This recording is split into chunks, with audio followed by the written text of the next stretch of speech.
I'm sure all of us have been in challenging moments and challenging situations where we were confronted and wondered many different things about life, about whatever it is that has you, and we're looking and dealing like Jacob was when he was confronted with what it was going to be like when he saw his brother Esau again. He wondered, would it be easy? Would Esau like me? Would he fight me? And we can kind of get a feeling for the internal dialogue and distress by simply looking at a verse in the Bible where it says, Jacob was greatly afraid, vayera, and distressed. The fact that it says afraid and distressed at the same time tells us that this wasn't just any little thing that was challenging for Jacob. It was really big because the Bible is very judicious in its word choice.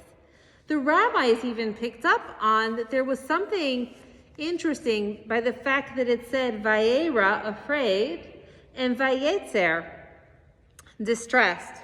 There's a midrash that teaches, Rabbi Judah bar Elah said, are not fear and distress identical? The meaning, however, is that he was afraid that he might be killed. He was distressed that he might, in fact, kill. For Jacob thought, if my brother Esau prevails against me, will he not kill me? And what if I prevail in a fight or a struggle against him? Will I not kill him? This is why it says that Jacob was fearful and distressed. But really what I think it is that this midrash, the story highlights, is that when we are confronted with challenging situations which cause us to struggle, cause us to have the nonstop internal dialogue that it's almost like a tornado going off into our head, in many regards, that is the quintessential understanding of what suffering is. We have worked ourselves up into such a state. We have caused ourselves to think about things. We have agonized. We have wondered. We have put ourselves through every permutation of the situation imaginable and found ourselves only to be in agony, wondering about this event which is imminent to occur. And as we watch and we think about how we find ourselves in those moments of the tornado, anticipating an event, certain that the outcome is going to be far worse than anything we could ever imagine, anything that we could ever dream, we should away about what it should happen. It should be this way. Why is it not happening? My life should be this way. It should not function this way. I'm sure you've never had those painful thoughts. And we can even watch our friends and relatives surrounding us having those similar struggles. When they call us in their own internal agony, I don't know why I got cancer. It shouldn't be this way. I shouldn't suffer so much. I don't know why it's so hard for me to sit through certain meetings. It shouldn't be so hard. I don't know why it is that it's so challenging for me to do X, Y, and Z. It's just so painful. We equally know people who choose to repeat the same things in their life again and again and again, not one time learning and engaging and seeing what life could be like, and instead they find themselves on the treadmill. Maybe it's a different person that they're talking about, yet the scenario is strangely similar again and again. And we find this desire to potentially learn from all of this suffering. And for those of you who like Carl Jung, you'll appreciate the next comment. For those of you who find Jungian ideology challenging, you may not. But he says, regardless, that suffering in and of itself does not heal. Only suffering that has meaning and is accepted willingly has the power to heal and the power to transform an individual into a whole person. It is that moment of understanding where we are and choosing to somehow stop that train of suffering that we're able to move into a new place.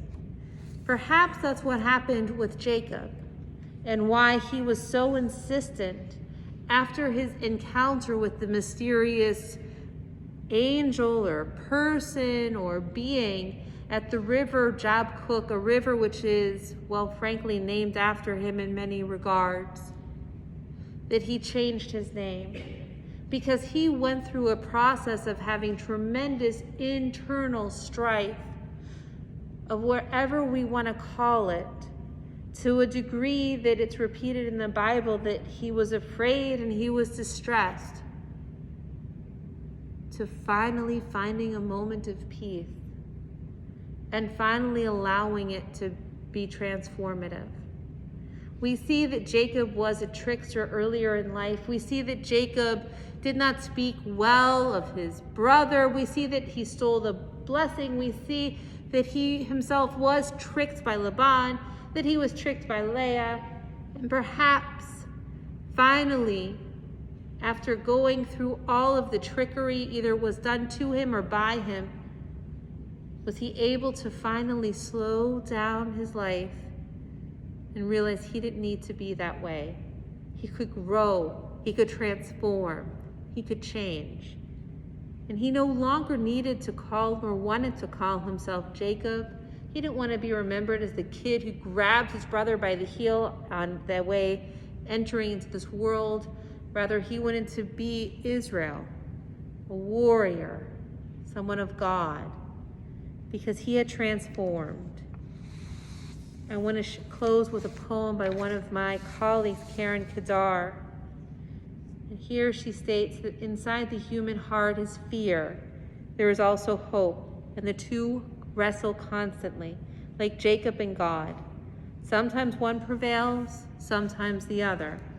The struggle is sometimes silent, other times loud, but it is constant. Fear, hope, flashes of light and shadow twirling inside us at all times.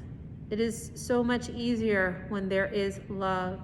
When love is in your life, it becomes the context for it all. Love is the measure of a life well lived. It is the beacon of possibilities. When you love, the fear is less harsh. The hope is a bit stronger. When Jacob learned to love himself, when Jacob learned to accept himself, when Jacob learned to be different, he didn't have to live into his suffering. He didn't have to lean into his suffering. He didn't have to exist that way. When he figured there was a different way, he became Israel. But he had to learn to wrestle with himself, walk through it, engage in the struggle of hope and fear to find a new sense of self and a sense of peace. Ken Yehi Ratzon, may we all have the courage to go on that struggle, to wrestle with our inner demons and walk out a transformed and better person for it.